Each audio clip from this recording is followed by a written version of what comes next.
আসসালামু আলাইকুম। Hello everyone, welcome back to my channel.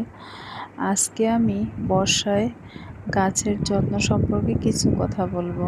বর্ষাকালে অতিরিক্ত বৃষ্টির কারণে গাছের গোড়ায় ছত্রাক আক্রমণ করে, গাছের শিকড় পচে যায়, গাছ মারাও যায় অনেক সময়।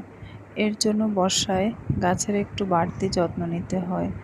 তাই বর্ষাকালে 15 দিন পর পর গাছে ফাঙ্গিসাইড স্প্রে করলে গাছটি ছত্রাক মুক্ত থাকবে, গাছে ফাঙ্গাস আক্রমণ করতে পারবে না, গাছটি সুস্থ থাকবে এবং মারাও যাবে না।